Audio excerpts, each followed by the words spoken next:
Dios en Malaquías capítulo 3, verso del 7 al 12, hermanos. Malaquías 3, del 7 al 12. ¿Alguien quiere hacer esta lectura? ¿Nos hace el favor de leer, por favor? ¿Lo puedo hacer? Sí, hermana, adelante, hermana Elba, por favor. Malaquías capítulo 3, del 7 al 12. El título es El pago de los diezmos. En el 7 dice: desde los días de vuestros padres os habéis apartado de mí leyes y no las guardasteis. Volveos a mí, yo me volveré a vosotros, ha dicho Jehová de los ejércitos. Mas dijisteis: ¿en qué hemos de volvernos? ¿Robará el hombre a Dios? Pues vosotros me habéis robado. Y dijisteis: ¿en qué te hemos robado? En vuestros diezmos y ofrendas. Malditos sois con maldición, porque vosotros, la nación toda, me habéis robado. Traed todos los diezmos al alfolí, y haya alimento en mi casa, y probadme ahora en esto, dice Jehová de los ejércitos. Si no, os abriré las ventanas de los cielos, y derramaré sobre vosotros bendiciones hasta que sobre y abunde. Reprenderé también por vosotros al devorador, y no os destruirá el fruto de la tierra, ni vuestra vid en el campo será estéril, dice Jehová de los ejércitos. Y todas las naciones os dirán: bienaventurados, porque seréis tierra deseable, dice Jehová de los ejércitos. Amén. Amén. Gracias, mi hermana. El pueblo de Israel, desde el principio, no había sido un pueblo modelo para las naciones. Desde el día de vuestros padres os habéis apartado de mis leyes, dijo el Señor. Y esto era una realidad, era cierto. El pueblo de Israel había sido escogido para dar testimonio de la grandeza de Dios y no lo hizo.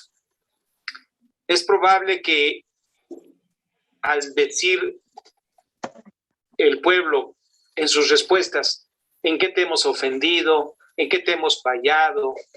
¿En qué te hemos robado? Era probable que ellos no conocían ciertamente el propósito de Dios para sus vidas. Ahora, estamos especulando en esta circunstancia, porque el Señor siempre les hace ver a través de la historia lo que ellos habían sido, por lo menos desde el tiempo en que ellos estuvieron en Egipto y salieron libres a tomar la tierra prometida.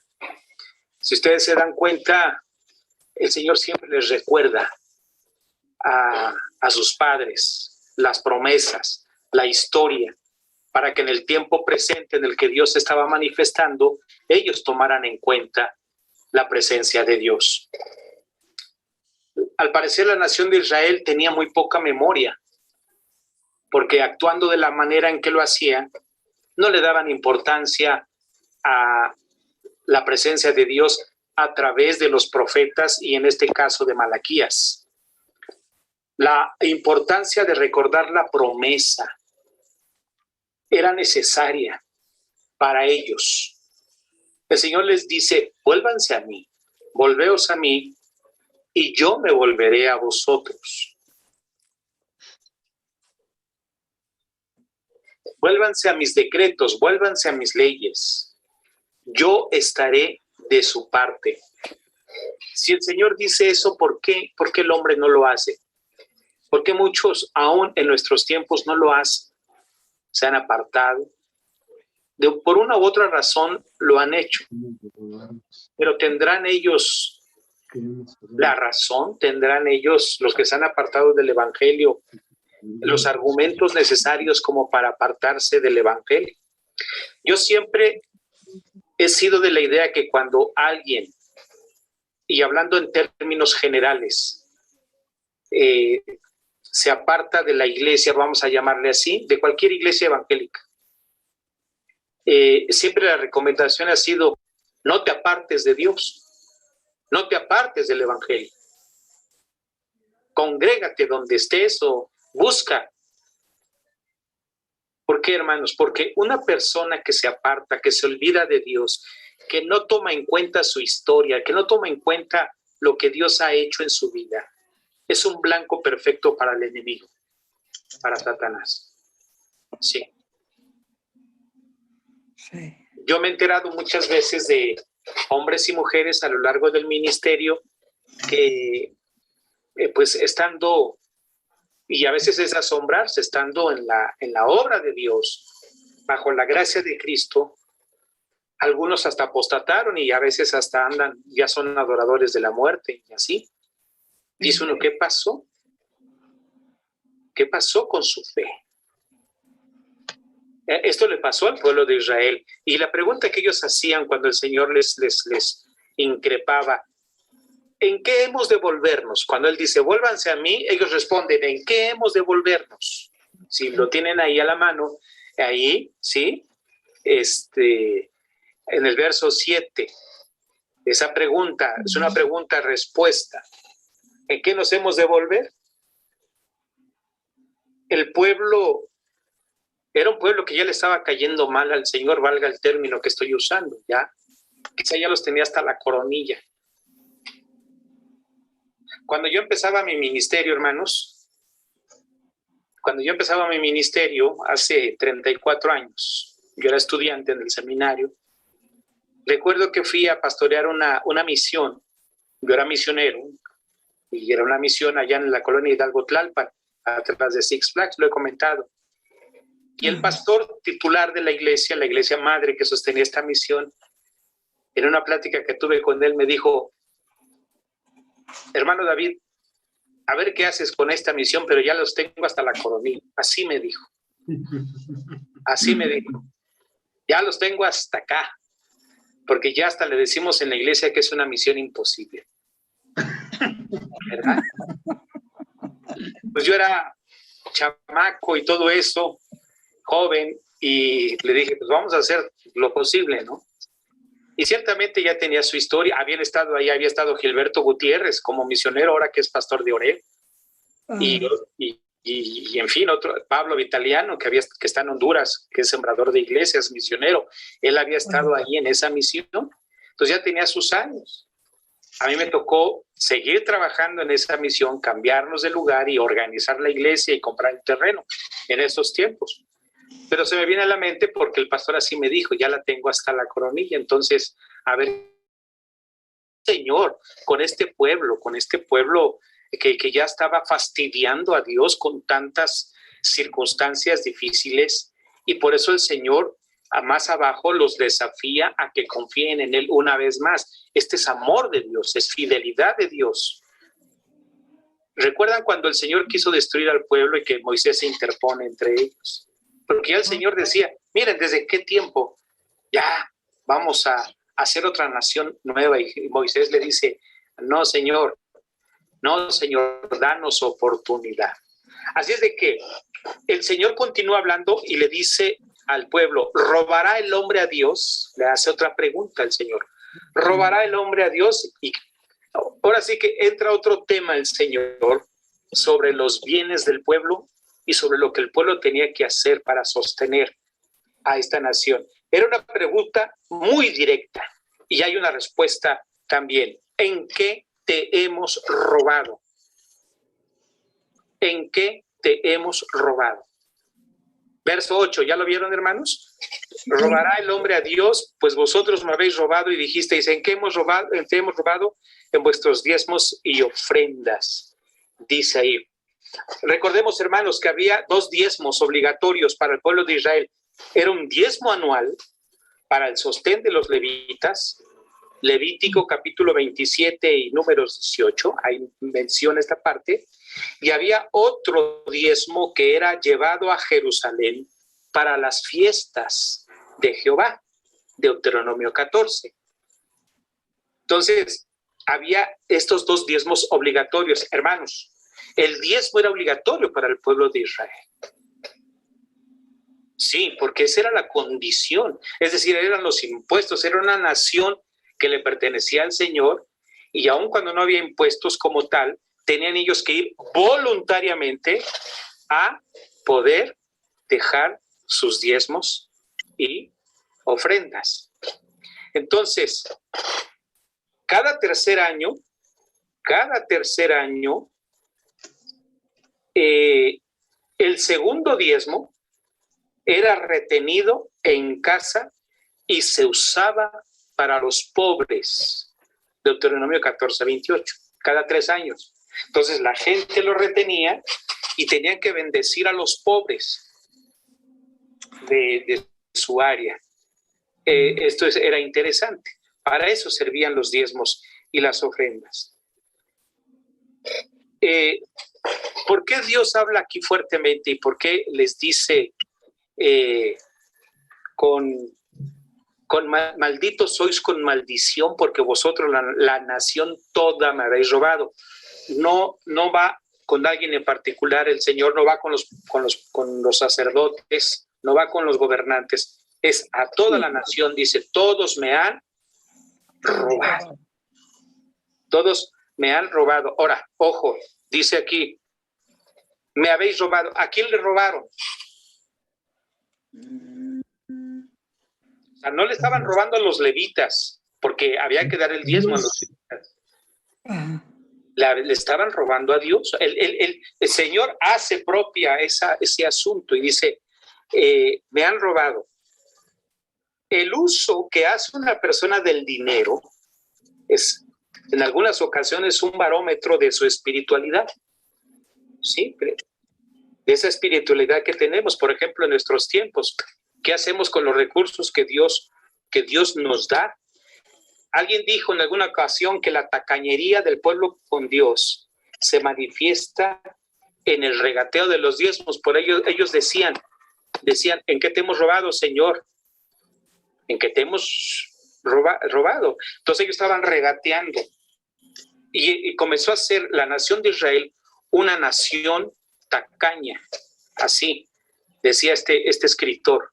Una nación que no se daba cuenta que todo lo que tenían y eran provenía del Señor, sus bienes, sus tierras, sus cultivos, la lluvia temprana, la lluvia tardía, la salud, o sea, por eso Dios siempre va a la historia y les dice, recuerden cómo eran ustedes, cómo les bendije en el desierto, cómo salieron, con mano fuerte salieron, cómo vencieron a las naciones en el desierto, cómo tomaron la tierra prometida. Es decir, el Señor les está recordando sus promesas a este pueblo. El texto que siempre citamos cuando recogemos la ofrenda, traed todos los diezmos al alfolí y hay alimento en mi casa, y probadme ahora en esto, dice Jehová de los ejércitos, si no os abriré las ventanas de los cielos y derramaré sobre vosotros bendición hasta que sobreabunde. ¿Sí? Anteriormente el Señor había amenazado a la nación. Malditos sois con maldición. No había excepciones, hermanos. Todo el pueblo, desde el mayor hasta el menor, eran faltos de honradez. Están amenazados, dice la Biblia de América, están amenazados con maldición. Recuerden, el Moisés, antes de cruzar el río Jordán, nuevamente en Deuteronomio, repite la ley y les dice, estas son las bendiciones y estatutos y decretos que yo te doy, y también menciona, pero estas son las maldiciones si tú te apartas de mí, si tú te apartas de mí. La pregunta es, ¿cómo Dios, siendo un Dios de amor, comienza a amenazar a su pueblo para decirle no te apartes? Esta es la pregunta de muchos, pero en el contexto vemos que Dios estaba formando una nación especial. Por eso el apóstol Pedro dice que ahora la iglesia ya no es el pueblo de Israel, sino la iglesia. Nosotros somos una nación santa, pueblo escogido, real sacerdote, linaje especial. ¿Por qué? Porque a través de Cristo hemos sido escogidos para lo que el pueblo de Israel no hizo. La iglesia lo tiene que hacer para anunciar las virtudes de aquel que nos amó. Entonces, dice el Señor, les voy a bendecir, traigan sus diezmos al alfolí, haya alimento en mi casa. Hermanos, para un granjero de aquel tiempo, para un campesino, lo mejor y lo más hermoso era ver sus tierras fructíferas. Eso era. Y en la actualidad yo creo que sus parcelas y ver que hay bendición es de alegría, de gozo para el campesino. Qué triste es ver ahora con los ciclones y las tormentas que entran a nuestra patria, arrasan con plantíos de plátano, de aguacate, de caña, de todo eso, y se quedan sin nada por la naturaleza. Entonces, para un campesino, el ver el fruto del trabajo en sus tierras que están produciendo era una bendición. Por eso el Señor les dice, traigan todos los diezmos que deberían de llevar sus cosechas a ese lugar, ¿sí? A ese lugar especial, al alfolí que se le llama. Nosotros le llamamos alfolí a eso, donde recogemos los diezmos y ofrendas, pero realmente el alfolí era un lugar especial, cuartos, bodegas especiales para meter los granos, para meter las cosechas que se levantaban. El Señor les estaba diciendo, las ofrendas y los diezmos me corresponden a mí. El pueblo había olvidado la promesa de Dios y que Él era quien bendecía al pueblo. Yo te doy. ¿Se acuerdan que David en su oración allá en Crónicas dice, Señor, porque todo lo recibido, porque todo es tuyo y de lo recibido de tu mano, te damos. Sí. Hoy lo entendemos porque en Cristo Jesús la vida ha cambiado. La vida ha cambiado. Entonces, el Señor invitó y desafió a traer los diezmos. Por eso dice la palabra, probadme, dice el Señor, pruébenme. Ahora, ¿cómo podemos probar esto? Más bien, ¿cómo podemos probar al Señor en este entendimiento? A ver, ¿cómo hacerlo? Alguien una vez me dijo, ¿cómo probarlo, hermano? ¿Cómo probar al Señor? Pues como dice el canto, ven y da los diezmos al maestro, sí. Nada más. ¿Qué es, hermanos? Cumpliendo con nuestros diezmos y ofrendas.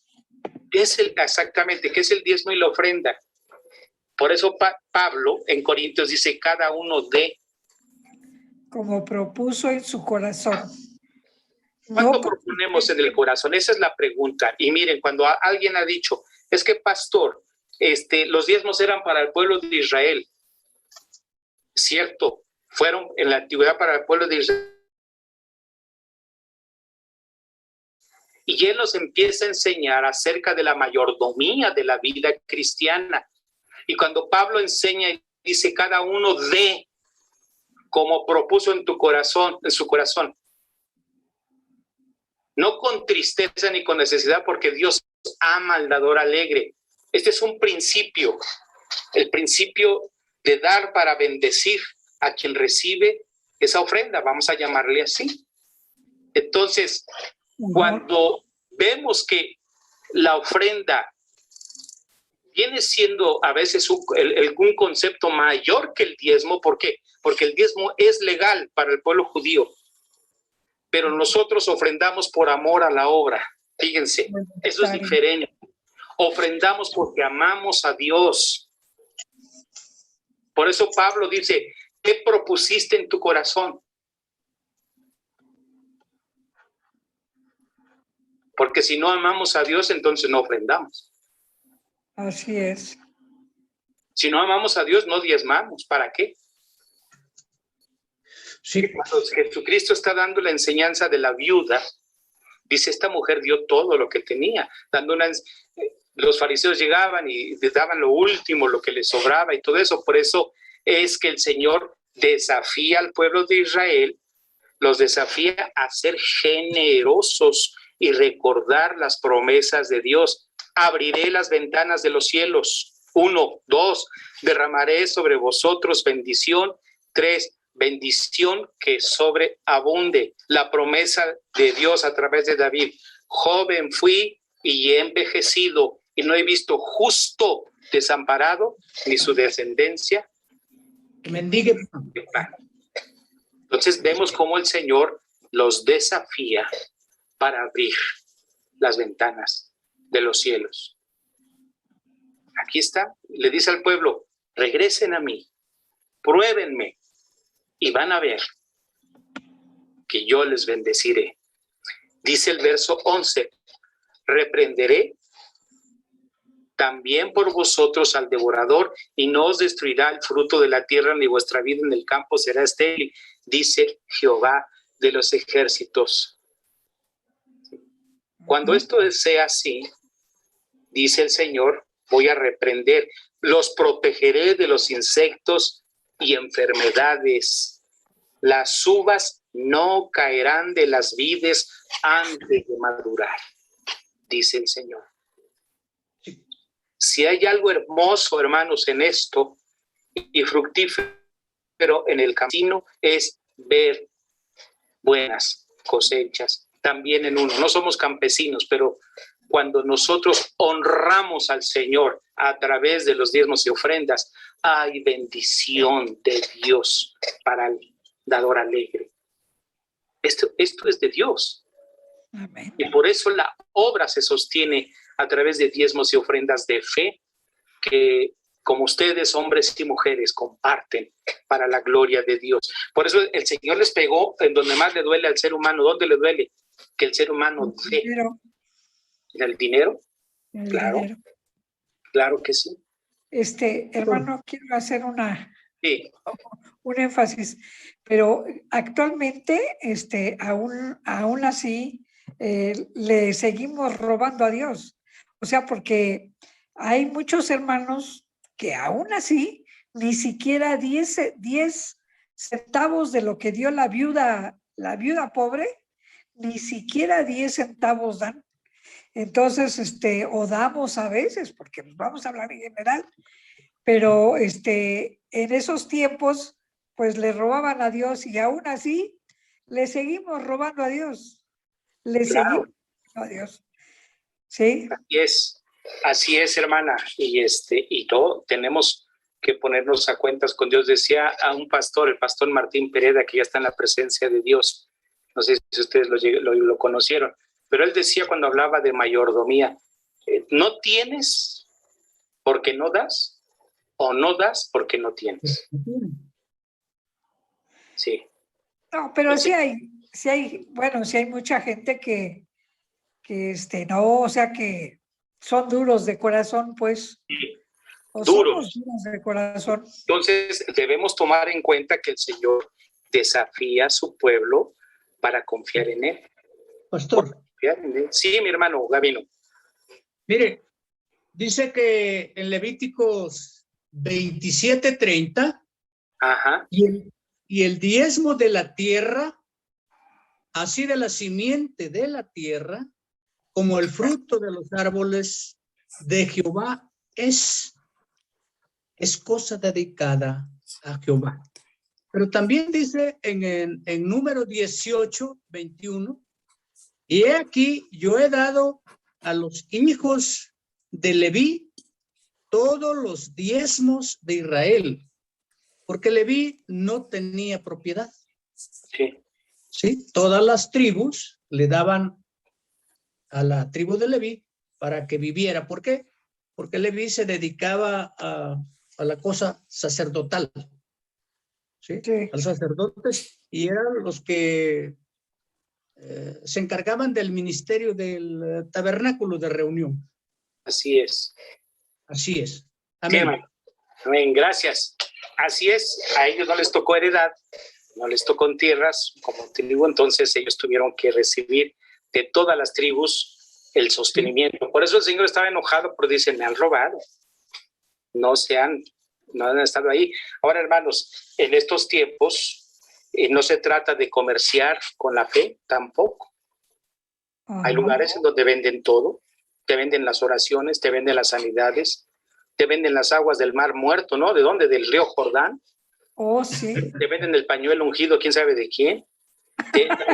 Cosas, y si tú das, te prometen muchas cosas. No, no es así. Por eso es tan clara la palabra de Dios cuando dice lo que has propuesto en tu corazón. Ajá. ¿Qué es? ¿Qué es eso? Entonces, aquí no se trata de tener mucho o poco. Aquí se trata de amar a Dios y dar lo que Dios nos ha dado. Lo que Dios nos ha dado. Y eso es hermoso. El Señor dijo que iba a reprender al devorador. Así es, cuando alguien tiene falta de trabajo, cuando a veces faltan las circunstancias, cuando confiamos, pues Dios responde siempre a su pueblo, a sus hijos, y no los deja sin sustento. El Señor es fiel, el Señor es verdadero, y el Señor bendice, hermano, que sí bendice, y cuando bendice el Señor, bendice al 100%. Eso es una realidad. Todo negocio que se pone en las manos de Dios, todo trabajo que se pone en las manos de Dios, todo esfuerzo, todo lo que se haga, hermanos, en ese sentido que produzca un recurso, Dios lo va a bendecir, porque esta es promesa del Señor. Sí, así es. Entonces, yo he conocido a hombres y mujeres en el ministerio a nivel general, hasta pastores, lo digo con pena, que siempre tienen problemas de dinero, siempre tienen problemas de dinero. Y tienen sus entradas, tienen su trabajo, pero siempre tienen problemas de dinero. Algo está fallando. Le están robando al Señor. Y el que le roba al Señor no va a estar en paz. Por eso es que debemos ponernos a cuentas con Dios. En la medida en que Dios nos bendice, nosotros compartimos. Algunos Hermano, más, otros menos, pero Dios siempre es fiel. Sí, hermana. yo pienso que mucha gente no se acerca a las clases de oración. Hay cursos, hay, bueno, reuniones dominicales de adultos y de niños. Y lo que siento yo es que mucha gente necesita más información para hacer más conciencia de lo que dice la palabra. Siento que mucho es ignorancia de la palabra de Dios, por lo cual cuando no se entiende, no es que no quieran, ni es que sean tacaños, ni nada, es inconsciencia. Y yo pienso que se necesita más gente que se acerque, ya sea ahorita por Zoom o ya sea cuando esté presencial, que se dé donde vuelva otra vez a escuchar, a ver estos pasajes, porque sí, yo no lo había entendido, claramente. Y hemos estado tomando las clases por Zoom. Incluso mi hermana, que casi apenas está conociendo de la palabra, y mi sobrino, ¿verdad? Cuando leímos esa parte del diezmo y lo que dice Dios, que me robaron, que me roban, si no ustedes dan a la causa, ellos todavía no se han bautizado, pero ellos decidieron poner un sobre y dar su diezmo, porque ahora ya hicieron conciencia de que hay que estar con el Señor en el diezmo, en las ofrendas, en lo que se tiene que dar al Señor. Y lo han entendido bien, que ellos están mandando su diezmo. ¿Verdad? Gracias a Dios. Sí. Pastor, yo quiero agregar algo. Sí. Que de acuerdo a lo que está diciendo Elvita,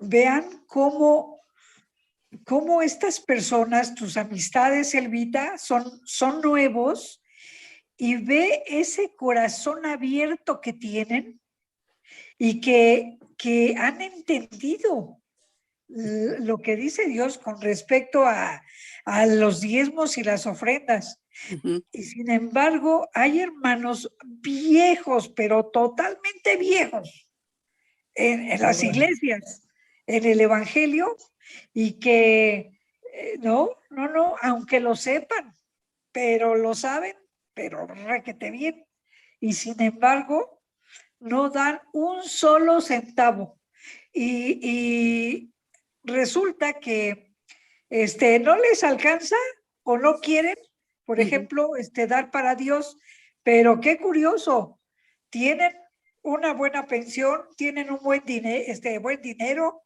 y todo ese dinero se les va en puras medicinas, porque toda la vida están enfermos y se hacen estudios de esto, estudios del otro, y entonces, he ahí qué triste, porque de alguna manera Dios nos hace ver y entender que le estamos fallando en ese sentido, ¿sí? Y que mucha gente prefiere tener un buen celular, tener cosas materiales de lo mejor, pero un centavo no lo dan en los templos para la obra del Señor.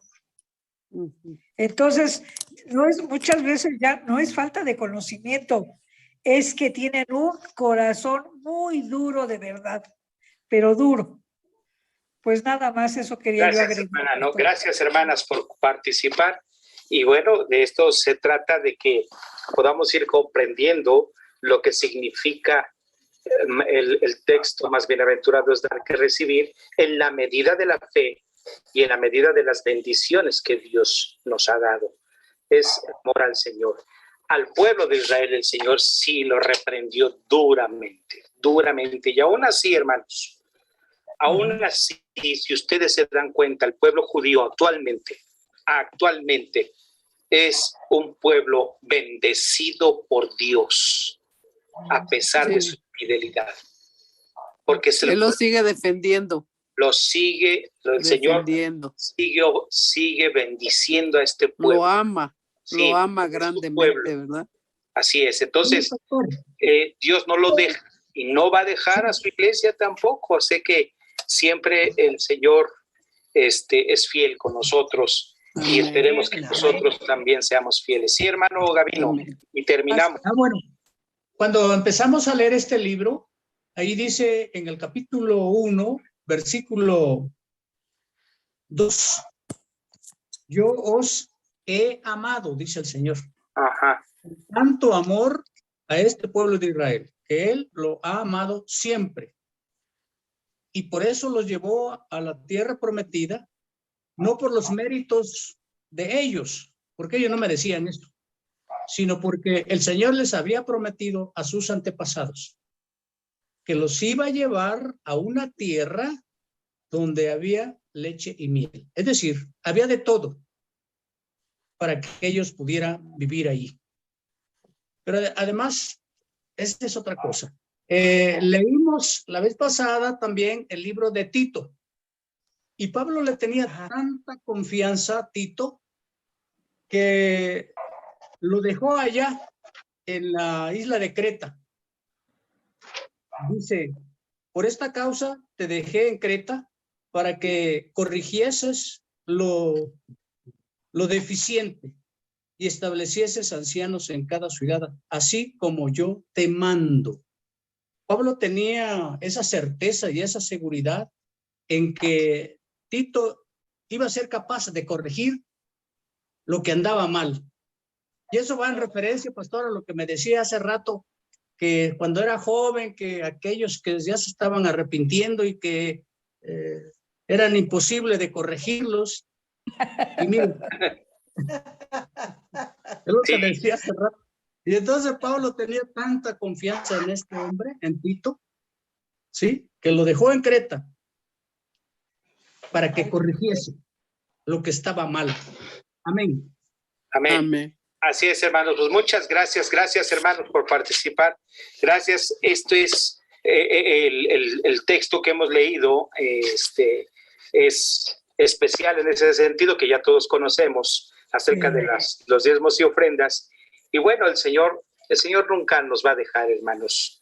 Cumplamos con esto, hagámoslo con amor, con gozo, y que sea con todo el corazón, como dice el apóstol Pablo, para bendecir la obra de nuestro Dios. A través de los diezmos y ofrendas se sostiene la obra misionera, se sostiene la obra pastoral, se sostiene la obra en nuestros seminarios, se sostiene la obra de la traducción de la Biblia. Es decir, las ofrendas tienen una razón de ser. Gracias Amén. a Dios por ello. Que Dios les Amén. bendiga, hermanos, en esta noche, en esta tarde. Ya nos tardamos, yo nada más iba a hablar 15 minutos y nos tardamos casi media hora. Ha sido de bendición esto. Muchas gracias, hermanos, por este tiempo que Dios nos permite. Sigan leyendo Malaquías hasta el final del 3, entramos al 4 y terminamos este precioso libro de Malaquías. Y si Dios lo permite, Dios lo cree conveniente, nos estaremos viendo el próximo domingo a las 10 de la mañana. Recuerden que el 14 de noviembre es el aniversario. Estemos orando por el predicador, el pastor Manuel Vivanco. Invite a hermanos, a gente, invítenlos, vayamos a oír la palabra de Dios. Y bueno, la idea es que escuchen, oigan, porque la fe viene por el oír la palabra de Dios. De Dios, creamos en Amén. Entonces no dejemos de orar, no dejemos de leer la palabra y de ejercer la fe como hasta hoy. Hermanos amados, vamos a orar para despedirnos en esta hora. Vamos a poner delante del Señor este tiempo, este momento, y yo quisiera que alguien nos despidiera en oración en esta hora. ¿Quién quiere orar de los que no han orado? A ver, ¿quién dice yo despido, yo oro y despido esta reunión? ¿Verdad? Que ore por nosotros para despedirnos. A ver, hermana Elba, bueno, despídanos, hermana Elba, de esta reunión. Esperemos en Dios que todo salga bien este fin de semana. Vamos a preparar un folletito ahí para lo de Halloween. Ustedes ya saben, algunos, pero los que no, para que tengan este folletito y lo puedan leerlo, estudiarlo y tengamos bases para decirle no a estas festividades de buena manera. Repartirlo en la calle, pastor. Sí, lo vamos a tener algunos escritos especiales para que lo tengan en el templo, lo tomen más bien y se lo lleven y ustedes puedan reproducirlo también. Gracias. Sí. Vamos a orar, hermana Elba. Despídanos, por favor. Querido Padre Celestial, gracias te damos. Gracias, muchísimas gracias desde el fondo de nuestro corazón por enseñarnos tu palabra, Señor. Ayúdanos, Padre, a profundizar tu palabra para poner todo en obra, Señor, para hacerlo práctica, para llevar tu palabra, Señor, a todo aquel que nos pongas frente a nosotros que no conozca de ti, Señor, porque este es el mejor momento que tú has puesto, un momento de confusión, un momento de temores, un momento bastante difícil con la pandemia que estamos pasando, pero todo tiene un propósito que viene de ti, Señor. Y ahora es el momento, Señor, de que nosotros podemos aprovechar para compartir la palabra por todo lo que la gente está pasando y está sufriendo, Señor.